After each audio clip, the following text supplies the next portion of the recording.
What's good? Welcome to First Stream Podcast presented by Bet Rivers. Make sure you download the Bet Rivers app or go to www.betrivers.com. This is First Stream Podcast, and on today's episode of First Stream Podcast, we have a very special guest. We have CWall on the podcast. She covers everything Washington. When I say everything, I mean everything Washington. Mystics, Caps, Wiz, Commanders. That's right. We got somebody on the inside for you today. So get your questions ready. Pop into that chat. Let's get it going. Let's show CWall the proper respect that she deserves. Let go.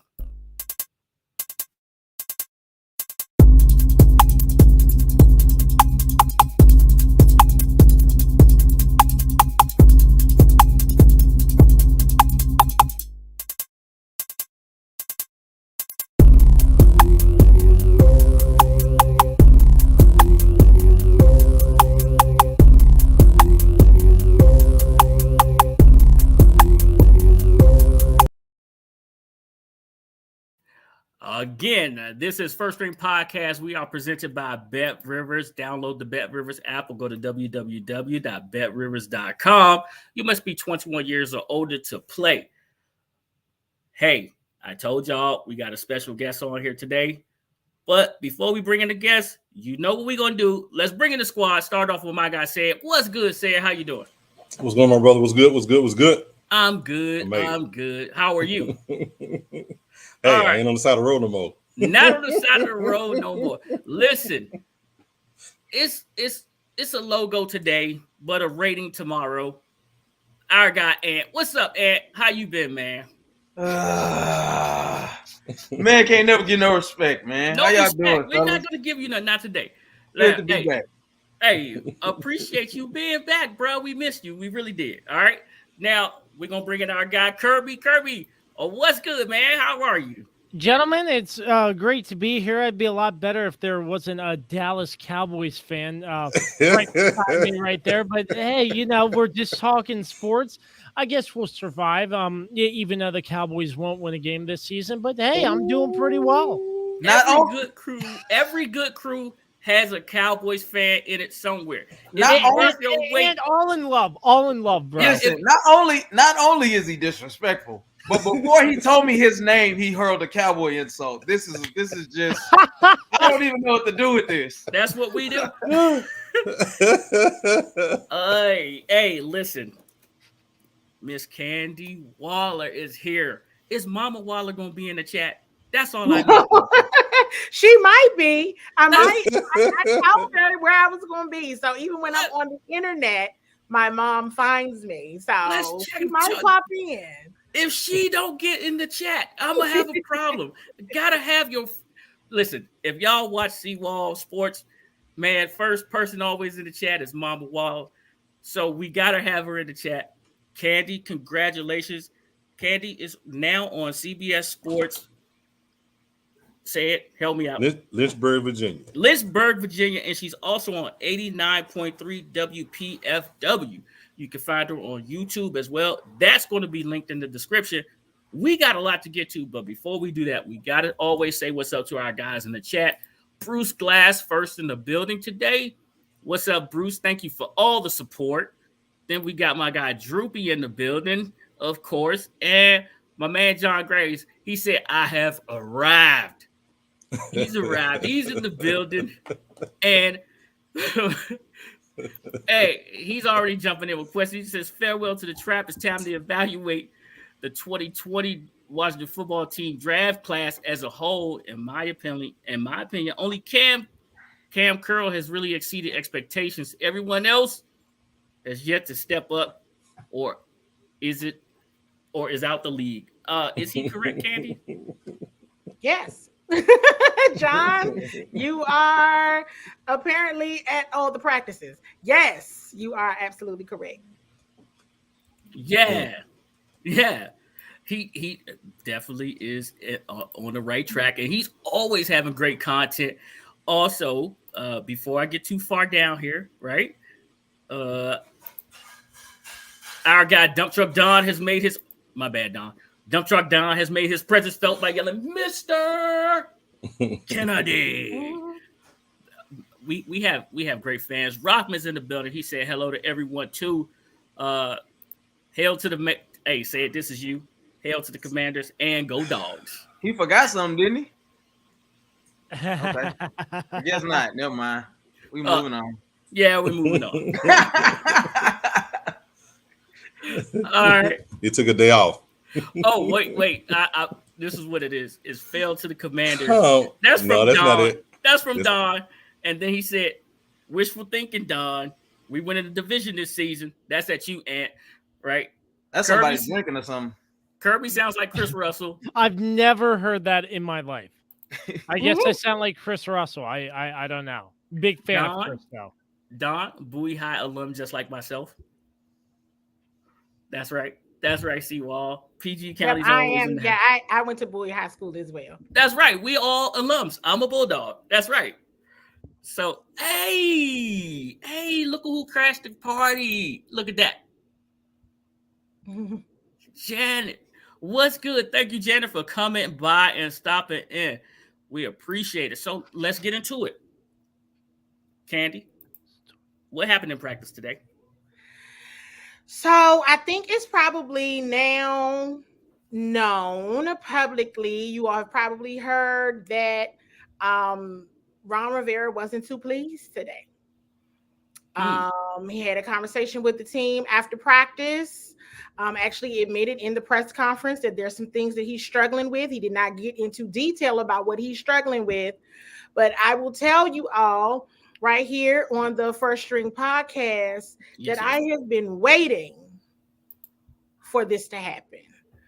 There has definitely been some practices where it was like, what's going on over here? What's happening? And I want to say that I believe that Ron Rivera absolutely understands the sense of urgency, right? I mean, there's some things that even have happened throughout OTAs that I noticed at practice. I mean, the practicing in the rain, they're not going in the bubble unless they absolutely are having like a walkthrough day. The firing of D-line coach Sam Mills, things of that nature need to be signs. And I think today was another sign that after the preseason game and just practice overall, Ron is feeling some kind of way. Again, he did not specify exactly what it was, but he absolutely had a talk with the team after practice on the field. And it's some things that you can tell at this point in training camp, he wants to see cleaned up and has had expectations to see it cleaned up, and it has not been cleaned up yet. So this weekend is huge. Preseason game 2 is a big one. And I think everybody needs to be paying attention for sure and being on their P's and Q's. I mean, we're not just playing any old slouch this week. We're not playing the Jets. We going to Kansas City. We're about to face Andy Reid, who gets his teams ready. Absolutely. I mean, there's no doubt in my mind Kansas City is going to come like they playing in week 17. Like I honestly think they're going to show up. He's going to play his starters and they're going to play a game. Yes, it's preseason. Yeah, sure. It's not going to count toward the win-loss column ultimately, but they're absolutely going to be ready to play a football game. So I don't know, but it's starting to get a little testy. Okay. So I got a question. Okay. And a comment. So a couple weeks ago, when we talked, it sounds like there's been a shift in general in his approach, and maybe it started with the firing of the coach or not. But I think some of the frustration that was being echoed was that he wasn't taking the approach that he said the 3 to 5 year window wasn't being approached maybe in a way that the fan base was appreciative of. So that's my comment. My question is, does it appear that practice as a whole and, the whole training camp process is a little more important than what is typically stated or understood? Absolutely. Yes. The training camp is practice. It's for, yes, it is for. Now, let me say this. I wasn't sure if I had to answer your question because I see that star. No. Don't look at this. Don't look at this. No. As much as I control on here, I pay attention and I am vested in what goes on with everything. I'm asking you that because there was a certain gentleman, and he's not one. On the Warpath is right here, right now. On the Warpath is in the building. So it was a lot of gentlemen who seem to say that it's just practice and it's just training camp and it doesn't matter until you're playing against guys that are from the other team and whatever. And my sentiments were, if you get destroyed every day in practice, if y'all look sloppy, then that's a problem. That doesn't indicate that you're gonna all of a sudden pick it up and be these world beaters when you start playing in preseason games against other teams or start week 1. That's all I was saying. Hey, John. Training camp absolutely matters. Yes. John Graves says the exchange between Terry and Kendall, more of competition or tempers flaring? Competition. There's been a lot of conversation around the defense, being far ahead of the offense, right? And so, yes, absolutely, it's just competition. Terry got out there and he wanted to talk about it because it was time to talk about it. They tired of, getting dragged out there some days. Well, my thing is similar to what Ant said. I believe that if you don't self-evaluate during the preseason, during training camp, and you think that, okay, well, it's just, we can fix this going on during the season, because I'm a Falcon fan, and I pointed out a couple people that didn't show up during preseason, and they didn't show up throughout the year. So I truly think you have to practice. You have to play preseason, and it matters because you have to have self-evaluation. Even if you're not playing anyone, you have to have self-evaluation to figure out who's going to be on your team, who you're going to cut, who you're going to let go. Absolutely. And yes, Mama Waller has entered the chat. Yes, we got her in the Mama Waller. We got Mama Waller in the chat. Yeah. She found it. Yes, she did. So if welcome to the podcast, Mama Waller. If you wouldn't mind, let me just jump in here for just a second, because Candy, I found you posted this on social media. Obviously, Ron Rivera wasn't happy after practice today, but apparently you weren't happy with their practice for about a week. So, can you tell us sort of what you saw out of practice? What stuck out to you that the Commanders could potentially improve on to sort of turn things around? I know it's early, but still. I mean, I definitely said that, and I'm careful with this, right? Because I understand, there are bright spots. There are positive things to say and to talk about. But in reality, there are things that absolutely need to be a bit more tight. It absolutely needs to be tight. Ron Rivera mentioned in the presser after the game that some of the younger guys were surprised by the pace. And it's like, yes, an NFL game is much faster than college. And I know that sense of urgency is what coach and the rest of the coaches are trying to promote and instill. But I was sitting there like, okay, clearly everybody is waiting for preseason game 1, because there were times when things were so off that I'm like, okay, maybe they need to pause. Maybe folks need to regroup and they need to come back, right? Because it was off. A lot of things were off offensively, and even on the defensive side of the ball, it's a bit of a struggle. And if Ron Rivera is big on development. So I'm thinking, I do not know this for a fact, but what I'm thinking and what I'm sensing is that even from a development perspective, he's expecting the team to be much further along than where they are currently. So even after the preseason game on Saturday, there are things that he's looking to see improve immediately. And he's not seeing that. And so to my point in that question, these were things that I saw a week ago and other people saw a week ago. And we were like, okay, everybody just chill out. We'll see what happens preseason game 1. But they're still there in practice. And I think Ron Rivera has put the team on notice. This needs to improve, and it needs to improve now. Did he do that Saturday by sending the first team offense back out there for that third series? Because those first two series were terrible, right? A 3-and-out, and then hey, you thought he was playing just 6 plays or however many they had to that punt, and then they get back out here. So right, and I think I caught the feeling that they were going to play until they got a touchdown. When they got the touchdown, that's when they came out. Right. I think it's because the first two series, plus I don't think Rivera was happy with those first two series, and he wanted to see more before he was like, okay, you're done for the day. Mm-hmm. Right, and I see a comment that said Ron said 15 to 20 plays. Absolutely, but they needed to get that touchdown, and then they came out. Yeah. They needed to get the football down the field and into the end zone for certain, because that red zone area has been a challenge in practice as well. So, go ahead, Ant. No, I'm just thinking about it. I mean, it's the first game. Is that too soon? I mean, or is because we lose the game that it just puts more of an emphasis on the first two, and then that third one, now we're getting prepared. No, can I answer that one? Yeah, absolutely, please. That third one last year, Ron didn't play anybody in that third game last year, right? Jamin Davis got no work in that third game last year, and that's what everybody was talking about.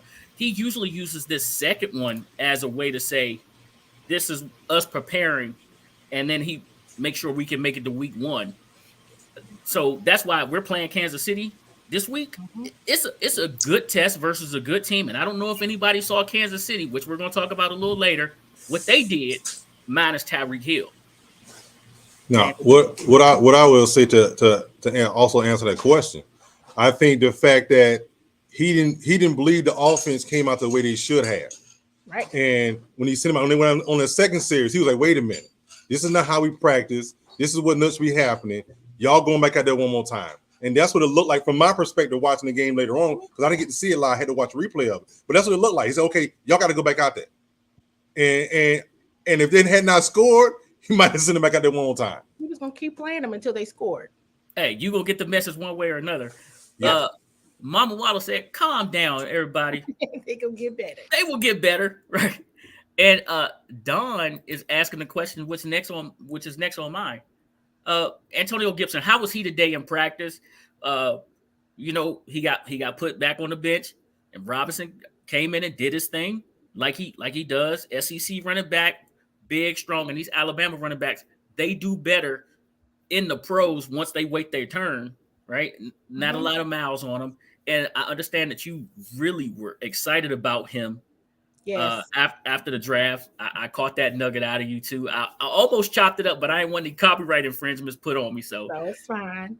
Right, but you could have played it. I would have said that's what I called it. Because I go and did research on each one of potential drafts, but of course, when they drafted and where they draft, okay, now I need to dig really deep into each one of these draft players. And I stayed on, after I went through everybody, I went back to Brian Robinson. And I will repeat what I said on my show, what I've said on several others. And that was the message right there. 800 plus yards after contact, no fumbles. Ron Rivera has sent a message. It's very clear to me, right? Antonio Gibson is amazing, but he absolutely cannot continue to fumble the ball. If we really preseason doesn't matter, but it does. Because what happened? You saw Antonio go out and Brian Robinson came in. Then Antonio Gibson was coming out there with the twos. So to Don's question in terms of trolling, they're absolutely not trolling him. They're trying to make sure he's still a fit somewhere. Now, some of this is, yes, have they used Brian Gibson in special teams in the other areas as well? Absolutely. But what we saw today is not been what Antonio Gibson has done in the past at practice, but he was doing that today. They like Antonio. Who does it? 1,000 yards. But if we're going back to the game, if this is a real game situation, we're saying the same issue that he had last year. You're fumbling in a moment where you're too close to the red zone and it results in a touchdown by the opposing team. Yep. And we literally said it in the media box. We literally said, please don't let him fumble this football. And if he fumbles this football, please, Lord, if Brian Robinson come in here and score a touchdown, and I looked and I said, oh, but he's going to score a touchdown. Oh, my. Oh, wow. Kirby, He's get in there. going to score. Okay, so my thing, Antonio Gibson is a great running back, but the only issue, he can't take care of the football, and you cannot have that as a running back. And I like what Ron Rivera is doing, and just trying to find potentially another option. Is it too early to say that Brian Robinson could take over the starting role if Antonio Gibson does not improve? Or do you see another running back in the mix? What are your thoughts on that, Candy? The running back room is very strong. Let me say this. It's very strong. I mean, if Antonio Gibson can hold on to the football, it's going to be it's a dream of a running back room, because of course you all still saw what JD McKissick is still recovered from this neck injury last season. Okay, then you have Jared Patterson, Jonathan Williams. You can't go wrong with either one of those backs or somewhere in the mix. They all are amazing. The only issue right now with that tandem and that position group is Antonio fumbling. Right. Literally. Right. Hold on. I got y'all. This is on me. we at the 21-minute mark. Y'all know what we do at the 15-minute mark. Candy, this is shotgun for you, and I apologize because this just hit me at the last minute. We got to make some picks, but before we make some picks, we got to send a shout out to our guy, Kyle. Kyle told you guys last week at the FedEx event, he gave y'all a $2,300? $2,500. 25 it was $2,500, and that golfer, I'm not even going to try to pronounce his name, but he won the whole thing. If you listen to Cal, hey, play some bets, cash and checks. Y'all know what we do. Hey, it's time to play a little bit of who you got. So we got 2 picks for you. We got an NFL game for Thursday, and we got the Mystics, of course, because we got CWall here. So let's get into this. So we got the Chicago Bears facing the Philadelphia Eagles on Friday night. The spread is the Bears are plus 5.5, minus 109. Their win line is plus 188. Said gonna give you some stats and facts here in a minute. The Eagles minus 5.5, minus 112 at minus 225. Everybody saw what Philly did last week. They came out with Jalen Hurts, full-time running back, part-time quarterback, and went directly down the field. And their defense got a couple of Georgia boys on there. Said gonna get that to you here in a minute too. Say it. Let's give us some stats and facts and tell us who you got. Hold on. Just give us the stats and facts and we'll go to Miss Waller. I mean, there are not really no stats and facts in this game. The whole fact is Chicago didn't improve their offensive line, and a guy who I dearly love at quarterback is going to be running for his life all year long. Okay, Miss Waller, who you got? I mean, I had the Eagles, which I hate to say that. But I mean, I'm just saying, like, just being honest. But just be honest. But you know what? But seriously, honestly, I want to see the Eagles win. So I want to see what they're working with over there. I want to see what they're dealing with. I mean, the Commanders, they do see Chicago on Thursday night. Yes. So I guess we need to pay attention to both of these teams as well. But to your point, I'm so sorry, I can't think of your name. Absolutely. Justin Fields, they're running for his life Justin Fields, right? He's gonna be running for his life all season long. They didn't get him no help on the offensive line. None. All right, Kirby, who you got? It's gonna be the Eagles, and I like what Candy said. She wants to see what the Eagles are working with because obviously the Commanders play them twice a year, but once again, no help on that offensive line to give Justin Fields any type of protection. And if you're going to invest in a starting quarterback like Justin Fields, why don't you invest in the O-line? Facts. And Yeah, I ain't picking the Eagles. I don't even care. I'm picking the Bears and give me the under. I don't have an explanation. Just like a Cowboys fan. No. This is the thing. Hold on. I'm about. Just all right. pick the Eagles. Since you said that, I don't buy the Eagles, and I understand this is a warm up and all that, to the real thing. But how long are they gonna stay in? Are they just gonna let them really run it? Like that's gonna be the telltale sign early on to see if they. I mean, because you can't really gauge them against the Bears because it's the Bears, but we'll see. I said what I said. I'll take the win line on the Bears and give me the under. Say it. Well, I'm gonna say this. Actually, it's Seattle, not the Eagles. Seattle, but it's not gonna make a difference. It's Seattle, not the Eagles. Wait a minute. You absolutely right. You are absolutely right. My cell phone is dead, so I couldn't bring up anything. I did blow this. Did I blow this? I sure did blow this. Okay. Hey, listen, trust me. I told you. Can we get the sound effect? I did blow but let me finish. I still think Justin Fields is gonna be running for his life. Seattle has a decent defensive line. Seattle thing is they're trying to figure out the quarterback position. Drew Lock came out and played better than they thought he was going to play, and Geno Smith struggled in certain spots. So now it went from Geno Smith's team to a toss-up. I mean, really, that's what I've been reading lately. It went from Geno Smith's squad to a toss-up. They have a running back that's nice, so that's going to set up a play-action pass for Seattle. I think Seattle win this game. And I do feel bad with Justin Fields. Offensive line is horrible. He was running for his life the other day. He can be running for his life most of the year, unfortunately. They're in a full rebuild. And matter of fact, they got a middle linebacker who's trying to leave. So they're falling apart at the seams. Well, Roquan Smith, yeah, I heard a whole bunch about that earlier. I did not blow this one right here. Oh, God. Listen. I was doing too many things at once. Kirby can attest to it. So on me, man. Listen, on the warpath once the graphics department fired. Hey, we will definitely bring that under evaluation, and I'm gonna have a strong sit down between me, the graphics department, and Jason Wright, and we're gonna figure out if we can get this correct. How about that?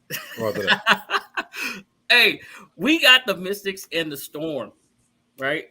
And Brianna Stewart just collected her second most outstanding player. Is that's correct today? Yep. And the Mystics going out west. We got a spread of 3.5 at -110, plus 3.5 at -110 for the Mystics, plus 133. This is a Thursday game, West Coast time, East Coast 10 o'clock. And the over-under set at 159, with the over being at -110 and the under being at -113. For the Seattle Storm, -3.5 on the spread, -113 and -165 on their win line. Miss Waller, lead us in the right direction, please. This is tough because that first game, while I think the Mystics will win the series, I don't think they're going to win game one. I could be completely wrong. I hope I'm wrong, but just that West Coast trip could be rough for them. So I don't know, you guys. I think for the game Thursday, I'm taking the Seattle Storm. They're not gonna win the series. Okay. You like the over or the under? I actually like the under on the Storm, though. All right, the under curve. I think I agree. I've been dabbling a little bit more in watching the Mystics. I haven't been religious sitting down watching every game, but I mean, just watching that. I recently went to my first WNBA game this past season, so it was a lot of fun. But besides the point, the West Coast trip is definitely tough. And seeing what the Mystics can do, I think it's going to be a very back and forth tough series, in my opinion. And but I do think, based off the West Coast trip and they're traveling to Seattle for first. I think it's going to be Seattle with the under because I just think it has to take a quick adjustment. But then the Mystics come back game 2, game 3, punch it down, and hopefully win this series. Because I mean, what do you say? The Nats, they're in last place in their division. The Wizards haven't been to the playoffs in years. It's time to see the Mystics back in the finals and winning a championship like they have done in 2018, which was pretty incredible to see. Nice pick. And don't mess this up. Sue Bird plays for who? And don't mess this up. Oh, he's a Sue Bird fan. I'm asking who Sue Bird plays for. She don't play for the Mystics, and All right. Well, I was gonna make mention of that, but anyway, I'll take the Mystics. I think the best shot is going in there and stealing game 1. Even though it is tough, like you said, going across, but I do think they got a good chance to make a good run at it. So more hope than anything, but I'm taking them on the Mystics on the money line, 133, baby. Mystics money line. I like it, Ant. You ain't mess it up. Say it. All right. As I sat down and did pull a few notes up on this series. They played 3 games before. Washington has lost 2 out of 3. The 2 games they lost, winning close. Della Don? Della Don. Am I correct? Yeah. She Yes, led them in scoring both times. They lost. They won 1 at home and they lost the 1 on the road. So I'm going to have to go with Seattle to win their first game at the house since Washington having to go across town to cross country to play this game. So give me Seattle and the under. Seattle and the under for the Bulldog. Give me the home team on the money line. We shock the world. We throw that shock in the system. We bring them back to the East Coast on their heels when we do. Sanchez 405, you my guy, but we really gonna talk about you firing the graphics department. Can we get back to the Commanders real fast? All right, and I had it up here. I had it, and I think Say It moved it. What? I think you moved what I had ready to go. All right. John Gray said we have returning veterans and supposedly rookies that are NFL ready, contributing to media. I think Ron is correct to have high expectations. This one right here. This is what he said, right? I've seen watched a little bit of training camp practice and everything like that, and I also hear a lot of players say that they may not do as much running, but during practice, they run a lot. And one thing that I noticed today, I saw wide receivers transitioning from one drill to another, and they were walking across the field. Is it like that all the time in practice? No, it's not. Okay. So I'm just wondering, like, what is that tempo like? Is he cranking them up, getting them ready to get out there and do what they're supposed to do, so they won't be adjusting to the speed of the game now that they've seen it now. It's all off. It's all go, no breaks right now. Yes, and that was one of the things I was complimentary on previously was about the tempo, pace. I was like, I feel like I'm at an NFL practice because this is not the first regime that I've been on site for. So I'm like, okay, this is an NFL practice. I like how this feels and I like how it looks and it's great. I don't know, you all. I just think that sometimes in play and everything, folks are not sinking. The plays aren't. It's a lot of incompletions. Of course, there's always going to be some spots, and of course, a lot of people talk and post about the flashes, but there's a whole 2-hour practice going on, and sometimes in between that, looks a little dicey. So okay. All right. What you got, Curb? Here's one. I sort of want to get your information, if you have any insight into what happened to Sammis Reyes, because I didn't really hear anything. Apparently, he was put on the IR, but I didn't really hear anything about what went on? What injury? Can you give us anything into that? Yeah, he had been dealing with a nagging injury in OTAs. He did not come to OTAs because he was getting that worked through and worked on. Could never figure out if it was like his hamstring or something with his shin. It was just a nagging injury that Ron Rivera talked about. But he had been active in training camp, and he re-aggravated this injury Saturday or toward the latter part of last week. And now they put him on the IR. We didn't see him yesterday in practice, and it was like, wait a minute, where is he? What's going on here? And now we know. So I think snap counts came out a little bit after the game, or maybe Sunday, and he had only played 2 special teams plays, and the other 2 tight ends, the two rookies, got the work. They got all the work. That tight end room is talented, but the first 3 tight ends are all on the side field, right?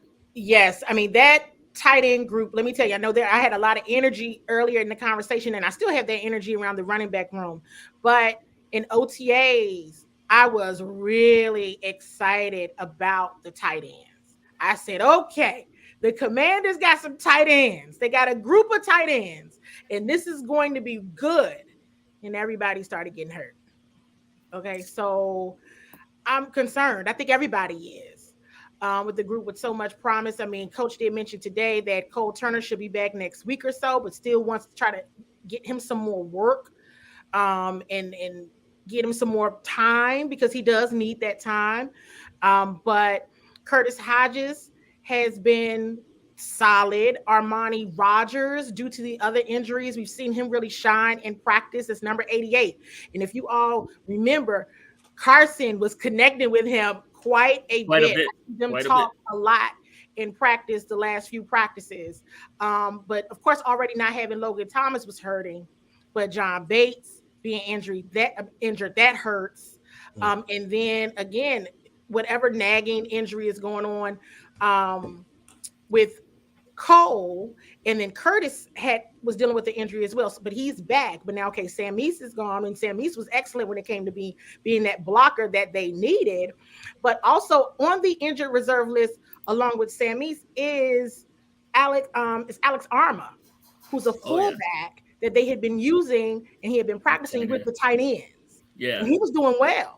And so, given all the injuries, that's somebody else you could have utilized and leveraged in that role. But now he's on the IR as well. Say it. I think my question for you would be: give me one nugget of a person you think that may sneak up and take a spot. Is there anyone in particular that was on the outside that you think could come in and take a spot from somebody else? Defense or offense, either one.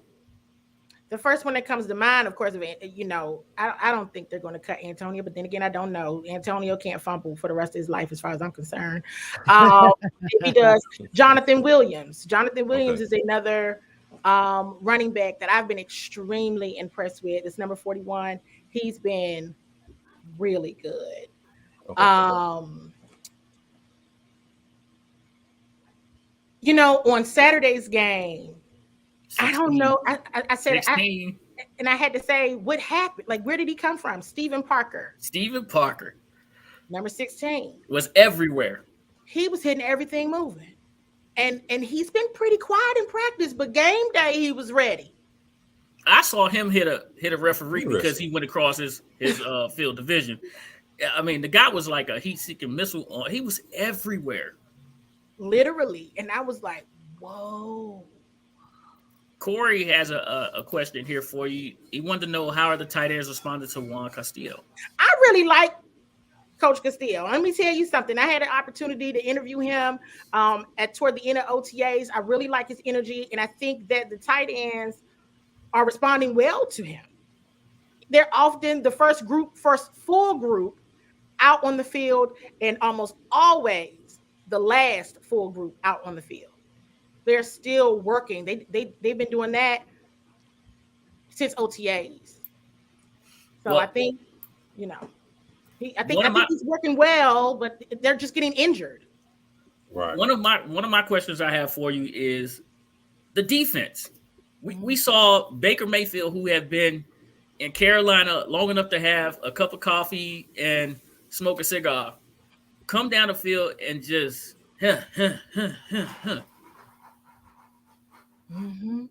Is that concerning to you? Absolutely, yes. I mean that goes back to the firing of Coach Mills, right? Right. D-line coach, and just concerns because on paper, this defense should be lit. I mean, nobody should be getting it. Should be a stone wall every time, right? Now, there's always been concerns at linebacker, but even still, like there's enough talent and athleticism there that we should not see the gaping holes in the middle, and you just should not see a quarterback being able to just break through on the run. You just shouldn't. You just should not. And we're seeing a bit more of that even on Saturday. Okay, maybe it's a little vanilla in terms of the defense and any scheming, but still, you can't just get down the field like that. And we're seeing, again, going back to what are some of the things that we saw last year that we're seeing this year. And that's one of the things that was abundantly clear. And that's why it's always so nervous to say how well and how good the defense is. Because when the offense isn't playing up to par, it always makes the defense look like, like we're gangbusters here. Yeah, the 85 Bears. It'll be like, whoa, everything, And then you get in the game and it's like, well, who are these people? Well, they're the same people. Right. Same people. It's just the offense isn't the same offense. And the game is faster.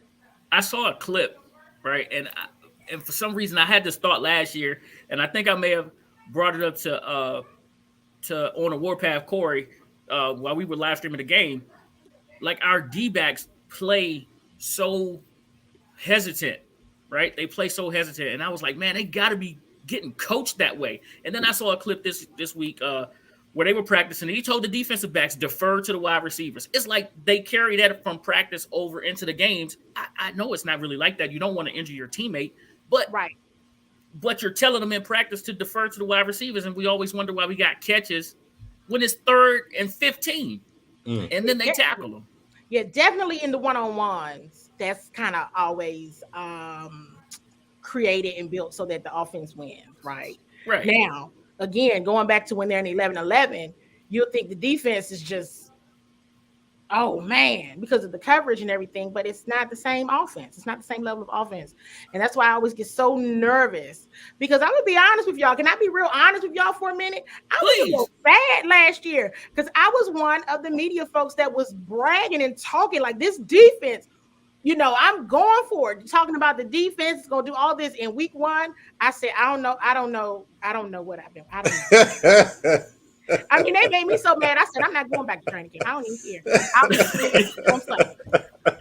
Or when I go, I just will temper my expectations. And so that's what I'm doing. I'm tempering my expectations because I'm like, on game day, it doesn't translate.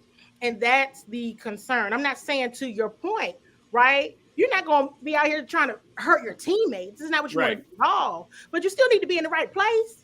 Right. You still need to be in the right position, and you understand the difference between practice and game day. Now, they have gotten better at tackling. I don't know if anybody noticed that. Yes. We saw some hits. I've seen that. Yeah. Yes. Right. They got a lot better at tackling, so I'm happy about that. Because they arrived at a certain place in an angry mood. Well, I'll say one thing. I mean, tackling's one thing, but letting up the chunk yardage on the passes like I've seen on Saturday, something like that really irritates me because, like, if you have if the opposing team has an opportunity to make a big chunk yard, try to get in there and break up the pass or try to get there and throw an interception. And this has happened last year, at least in my opinion. I haven't seen much of that. I'd love to see more broken up passes, opportunities for chunk yards getting taken away because our defense can try to get in there, force a turnover, or swat down a pass. Yep. Hey, yeah, I mean, I did not appreciate Baker Mayfield just coming down. Yes. I didn't care what game it was. I said, well, come on, where's everybody?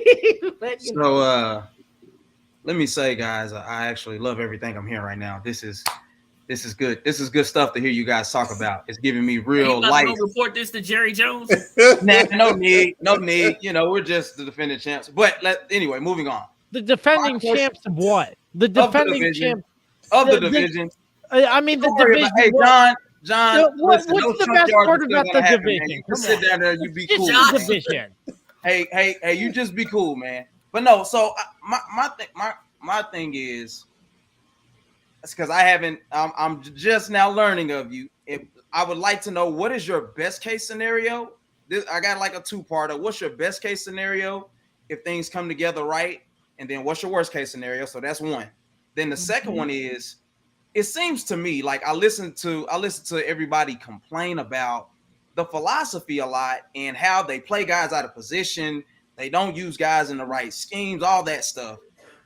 Do you see that as some of the reasons why practice can look so sluggish at times, or why things don't seem to be translating, even when you know the talent is on defense and it's not connecting?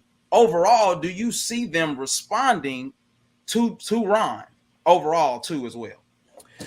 That's an excellent question. The players love Ron. I'm not in all the coaches. They're very responsive in that way. But but we have to be honest and saying there's a learning curve when you are asking players to do something that they have not consistently done.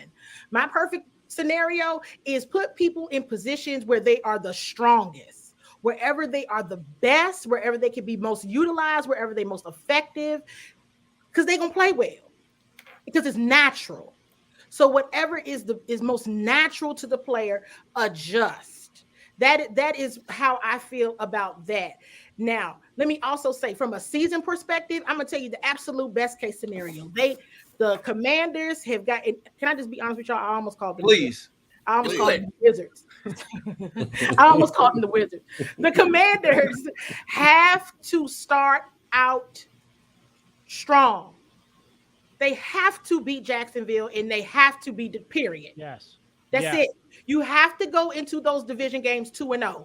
That's it. Non-negotiable, because the fan base is going to lose it. And then also morale is going to go down the tubes fast. So they have to be like 2-0 going into Philly. And if at all possible, they need to be 3-0 going into Dallas the end of September. Excuse me. Uh-huh. I know what that's about. I got a question. Be ready. I'm just joking. Has anybody talked to Jacksonville and Detroit about letting us come down and win? Because they not the same old teams. Like, yeah. I mean, if I need to send an email, I'll send an email. But they not the same old teams. They're not going to be pushovers. Exactly. They're not laying down. So they gotta be ready to come out and play December football in September. Yeah. Yes. Totally agree. Yes, they have to. Yeah, it's going to say a lot. I think with everybody except the Giants in our division, is going to say a lot about how those first 2 to 3 games go, as far as what quality we're going to put out for a division. Because even though we can joke about it, I'm really tired of being called the NFC least. Okay, like for sure, it benefits whoever has that one upside, because there hasn't been a repeat for like 15, 20, years. Right. But at the same time, it will be good to let our division be a good gauntlet to go through, because then that can actually speak to being something that's worth watching. You look at the NFC West, or some of these other divisions, the AFC West, I believe it is. Those guys, man, they gonna get to it, and they gonna beat each other up. But it's gonna be some solid stuff that come out of there, where you got some teams that can be facing each other. You know what I'm saying? To go play for the marbles or something, depending on how it's set up. So I think the first 2 or 3 games are gonna tell a lot. So piggyback, just really quick, if you don't mind, piggybacking on what you said, CWall, based on what you said, they have to come out strong. For me, and this is just not the Commanders, but about every team, it's going to be more beneficial for the Commanders if you get off to a very, very hot start, put the gas full throttle, and win your first 4 or 5 games. Because then if you do that, if you lose a game or two, it's not going to negatively impact you as much as if you lost the first 2-3 per se, and you're digging yourself a deep hole, and you're trying to like climb your way out of digging yourself your own grave, if you know what I mean. Yeah. And I mean, let's be for real. The way the team lost to Dallas last season in Dallas. Okay, yeah, we can talk about everybody had COVID. Yeah. But you gotta go in there at the top because technically it's still the top of the season. Yeah. Right? You gotta go in there with all of the confidence. And I would be concerned if that team would walk in there with all the confidence, considering how they lost in that stadium just in December. And if they've lost even 2, or forbid they've lost all 3 and they're going in there 0-3, they cannot go into Dallas like that. They just cannot, because it's a morale thing, and they have to feel and know, okay, we can win this game. We can beat anybody, because you don't want to bring up last season or who people are historically, but that stuff plays a part in your psyche, whether people want to believe it or not. And they have to go in there while it's still September, while it's still kind of warm outside, and be like, we got y'all this time, and we're going to see you back in FedEx Field in January. When it's cold. Good luck with the season. Because I pulled up the schedule, and it got the potential to get, on a serious note, it got the potential to get ugly quick. Yeah, you're supposed to be looking at the Commander schedule, not the Cowboys. No, I'm talking about the Commander. I'm not being funny here. I'm not being Y'all got funny the Bucks. Y'all got the Bucks. You can't. I hear you. The Bucks again. Well, listen. Hold on. Can I say this? Can I say this very last thing? Yeah. Very last thing. Like I've said this whole time, I can be a realist. I am not the Super Bowl. That's not me. Okay. And I know are we still going to get to the overall preseason outlook? Because I got a few things I would like to say that don't sound favorable for us. Yeah, we got that Saturday. Okay, so I'll reserve my comments on that. But I will say this: when you look at it, stability is always going to be surrounded around your quarterback.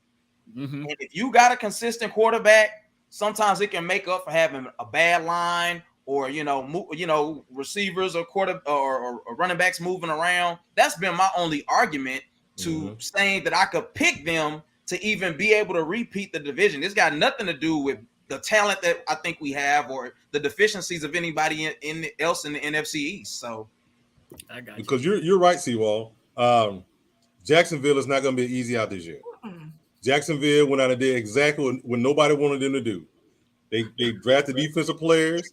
They drafted offensive line. They got wide receivers. Bringing it back to Georgia. not just Georgia.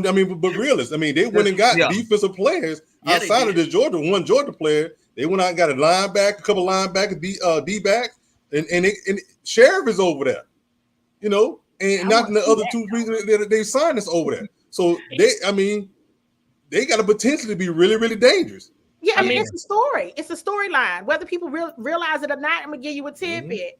That's the team that got Carson Wentz traded. Let's be for real about it. It wasn't right how they did him, because it was just what happened in that game, and he had a solid season. But if we're being really honest, that's the team that got him traded. That's the team that made the Colts that mad and say he's got to go. That's the team that broke my money, because I picked Indianapolis that day. But it was a trap, absolutely. It was not a trap. It was a layup victory, and the whole team failed, and my wallet suffered. Yeah. It shows you how real parity really is in the NFL, more than any sport. And I'll tell you, if you looked at that Hall of Fame game set, very first play that the Jaguars on defense, Walker got flagged for roughing the passer. That's how energetic and how ready he was to go. So that defense could be on another level come week 1. We'll just have to wait and see it. Cal, you got to keep the faith. Don't you take that under, man. Do not take that under.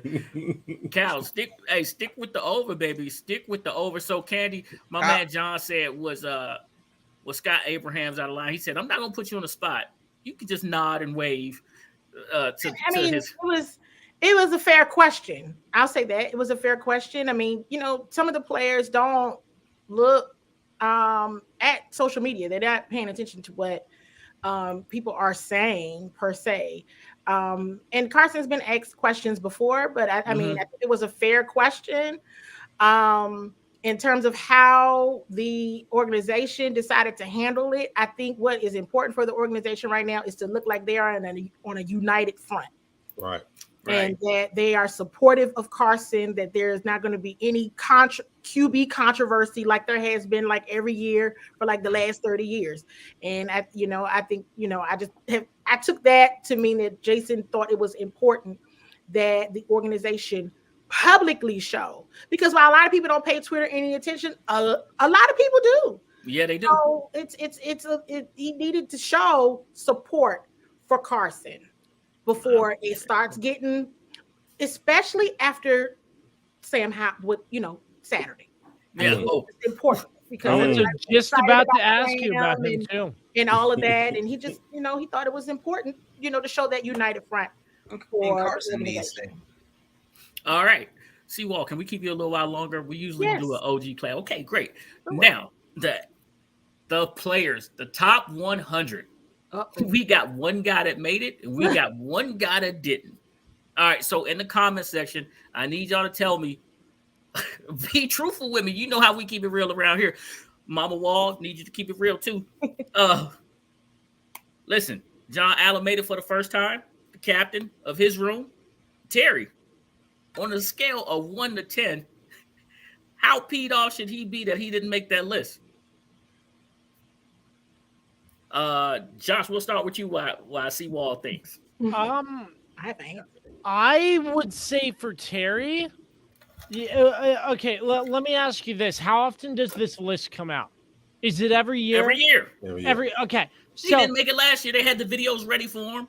Okay. So you would think after putting up 1,000 this year with his 8th different quarterback, doing DBs dirty, catching over their head, mossing them, that he would make the list.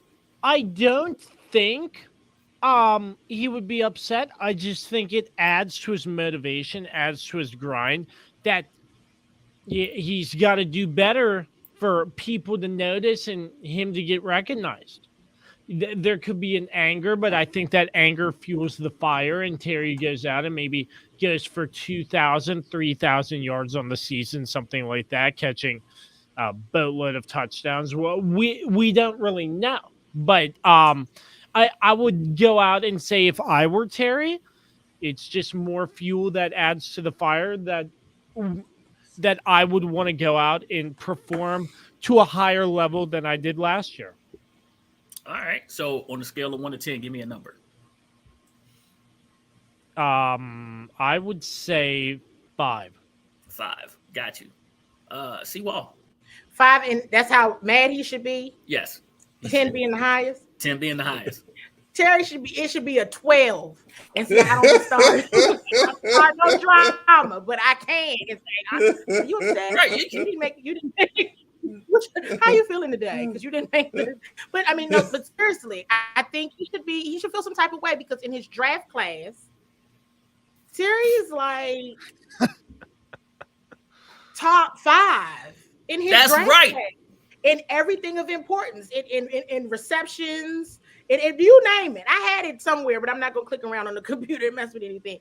But he should have been on that list, and because he's not, even after getting the deal that he received from the Commanders, he's here to prove a point. They all are. Can I just say that too?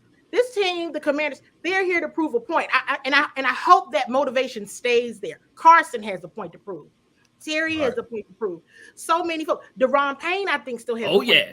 They were gonna write that man off, and he was like, "Wait a second, I'm a leader on this team." What y'all talking about? So Montez Sweat got a point to prove because he got injured, and then when he got back, things just weren't the same, right? Right.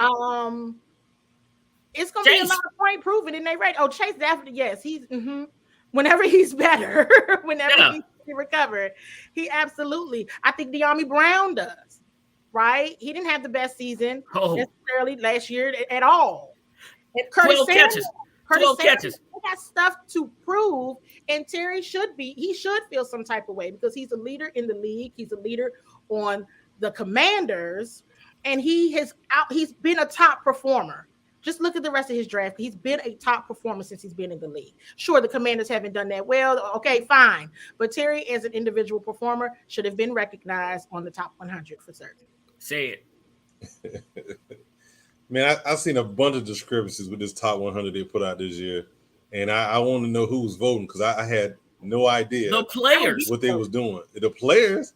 Players. How did Russell Wilson fall so far? I had to look at it twice. I thought I was being punked. He had a down season. No, people don't like him.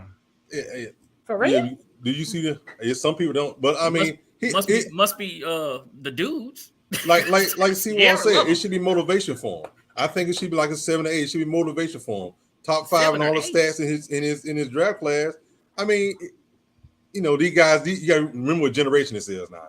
They're not gonna go straight to 10. They don't vote. They got to move up. They got to move up a step before they get to the 10. But it should be motivation for him. With Carson Wentz, who's supposed to be upgraded quarterback, he should get better shots and better chances, and he should put up more yards. That way they can't say, okay, look, XYZ. I might have to do my thing, might have prove a point. And with these other guys y'all got on offense at the same time, in opposite of him, it should give him more chances for one-on-ones and to beat Scary Terry all over again. Got you. And well, guys, like that. I dare you to say it. I dare you to say it. No. Let me say this. Let me go back to one thing really quick with CWall. my part of my issue with this roster when I hear you guys talk about it is it sounds like when you got so many people that got something to prove, it could just be putting yourself in a dangerous situation. You need some plug and play guys that's just gonna go out there and you could expect 10 to 15 sacks, you could expect some pass breakups, you could expect 120 tackles. When there's so many guys that's coming back from injury, contract year, it's like, man, I don't know what to say about that. But my question is this: is he at his current trajectory on a Hall of Fame path? Truthfully, in my opinion, the way wide receivers come in now, look at the last 2 rookie wide receivers that came in. Man, they will be destroying Jerry Rice's records sooner. Hold on, let me get to it. Just hit me with a yes or no, based off of your thoughts of Terry McLaurin, not the fan, but just yes or no. You hear that name? Do you hear Hall of Fame trajectory? I don't think you see it now. No, I'm gonna say no. Like he going to the Hall of Fame. No, I guess. Oh, go ahead, Sid. Some all-pro years. Yeah. Before you go on, my thing with that question, it's a good question. Mm-hmm. But my thing with that question is quarterback play. The quarterback has to get him the ball. They had better quarterback play, he could have better numbers. I'm just saying. But y'all just said, based on draft class, he's an overachiever. He's had 1,000. Hold on, because I pay attention. You said 1,000 yards, even with Heineke, even with some of the quarterback swapping that's been going on, he's still been Scary Terry. This is my thing. It's the only reason I would say no is because of the same reason that Dion says the Hall of Fame ain't the Hall of Fame no more. We got to start making it to where the elite of the elite get the respect that they deserve. And in this NFL league, 1,000 yards is a drop in the bucket for a receiver today. The everything is based on offensive players going crazy. So if I were to say no, I would say it for that reason. But if I think about my recollection of him and the player he's been, I would say he deserves to be on this 100 list. That was a long answer to say he deserved to be on the list. And it was good stuff in there. It was some nuggets in there. I might have to go back and chop them up and listen to it a couple times.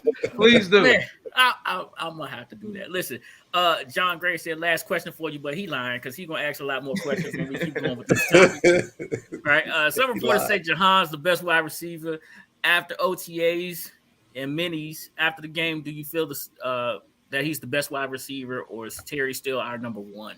Terry's still number one. Terry's going to be number one. I could have answered. You could have asked me that.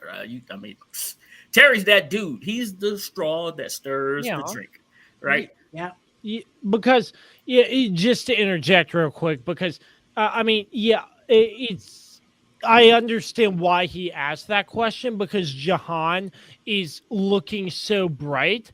But I mean, Terry, he just got signed to that extension. He's obviously the number one, but that's not to say Jahan Dotson can't get to number one. He has the best behind him right now in Terry McLaurin that he can learn from. And what's better than that as a rookie? True.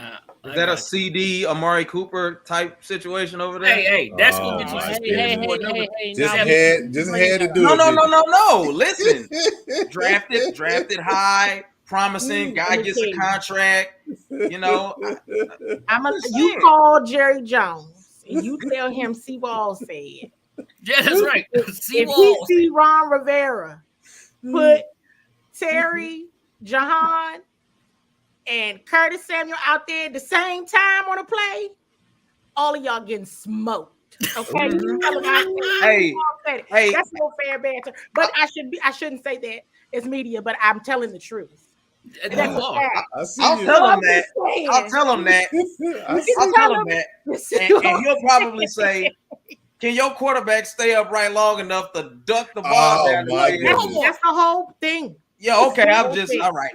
I was going to tell you to tell Ron. What about your running back who's supposed to be all that good stuff? Your running backs are shot right now. I don't know how you're going to get that fixed, but your running back can't hold on to the ball. Well, first off, we already talked about that. We're not bringing up old stuff no more. We're in rebuild mode, so I ain't got nothing to say. You know what? Let me mute myself. Yeah, thank you, sir. And what about the Falcons? All they have is Marcus Mariota. We're in rebuild mode. We're in rebuild mode. I say again. Is that your microphone? All right. Oh, man. I got you. Hey, Bug Eye Nation told us to calm down. She said, stop the yelling. All right. Okay. Let's move on to, we're going to go around the league real fast. Around the league. We didn't get a chance to do this on our Saturday show. As soon as we got off, Say it reminded me. Don't give me the NFL Network version because they already pointed out a couple players. Who surprised you around the league with how well they played or how well they didn't play? Say it. I know where you're going. Kirby, we're going to start with you. We're going to go to CWall and say it'll finish this up.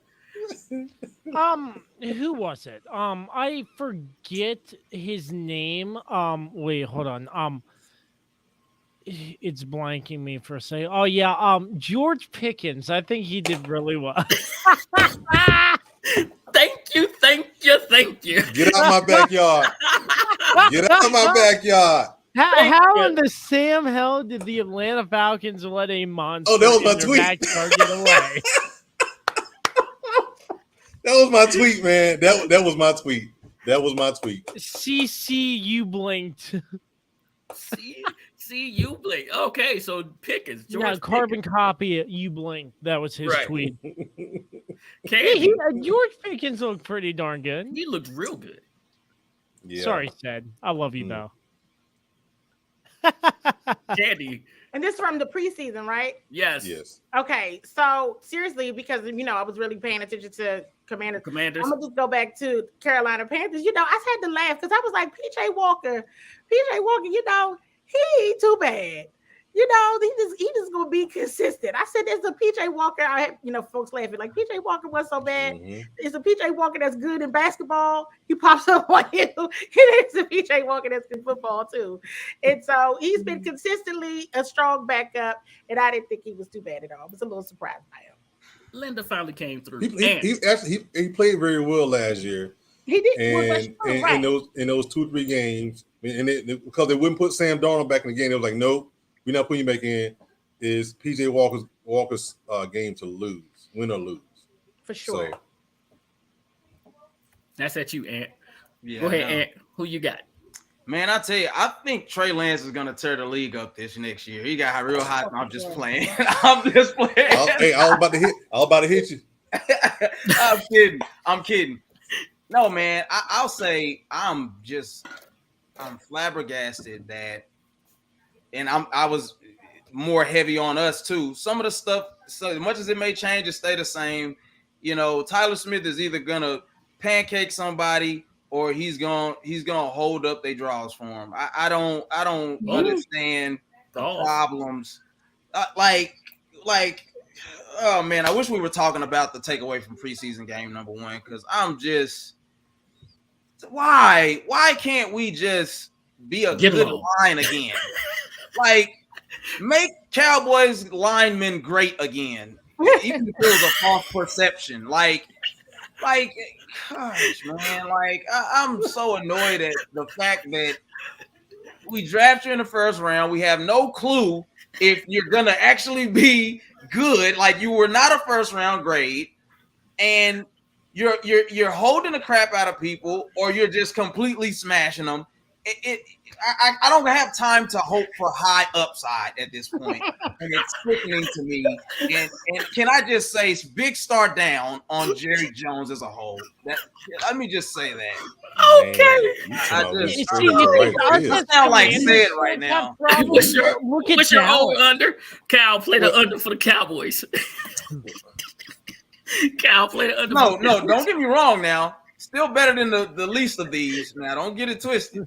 Oh, man. Oh, we said, now that all your picks have been taken. Man, they did me dirty. They did do me dirty. One that surprised, well, it's another Georgia boy, but it is what it is.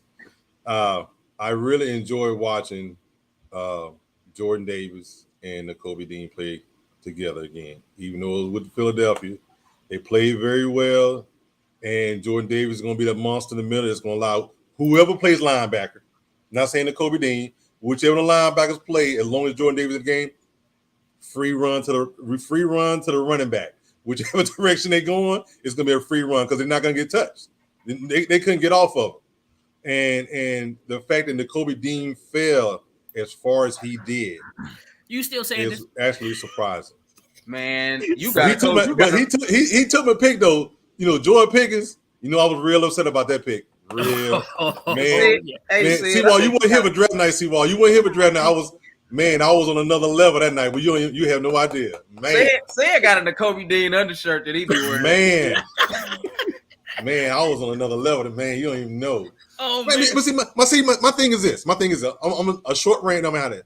How the Atlanta Falcons, every position you need is at a team 75 miles away from you. In your backyard. You draft a guy from Montana State who didn't even play in preseason game 1. Is it just me? Do we need new scouts? I mean, 75 miles from the facility. You got Pittsburgh went and got a monster out our backyard that we gotta see in week 8. He coming to Atlanta to show up. I knew it.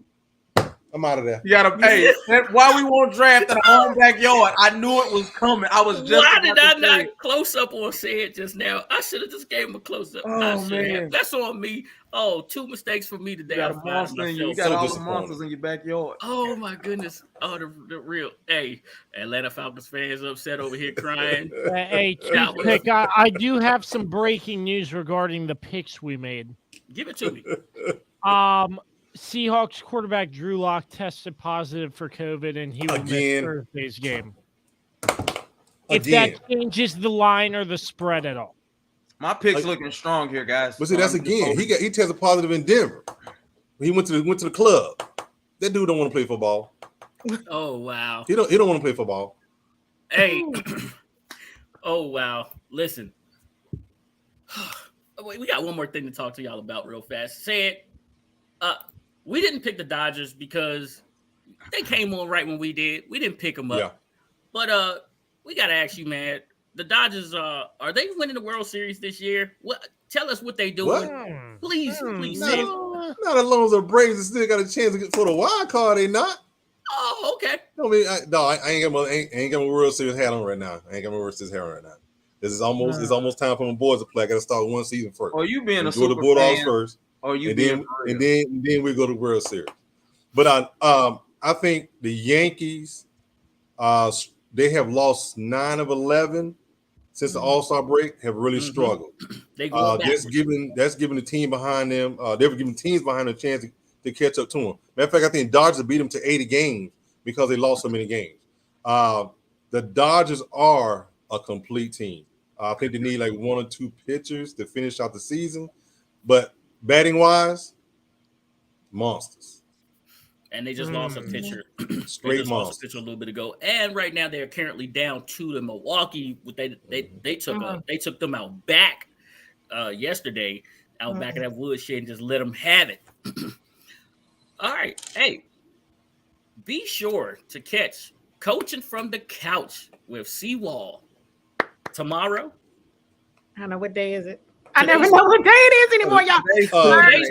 Tomorrow. Thursdays. Yeah, Thursdays on the live television recording. So I'm on Bowie Television every day, but the live television recording for Coaching from the Couch, the DMV weekly DMV sports update are Thursdays at 7:30, and Coaching from the Couch, the Washington Commanders update is Monday at 7:30, unless I have to switch due to practice. And so I always post to let people know if the time has to shift. But you can join on YouTube or Facebook for an opportunity to get your comments on the TV screen and all that good stuff. So 30 minutes and a whole lot of talking about everything DC sports. Everything DC sports. She gonna keep us in the loop about the Mystics, the Nationals, the Caps, the Commanders. She's our insider right here coming through the First String Podcast. Hey, y'all know what we do. We call it an OG Classic because we get in, we get out. Thank y'all for sticking with us today. We appreciate each and every one of y'all. Say it. Hit them with it, bro. There you go.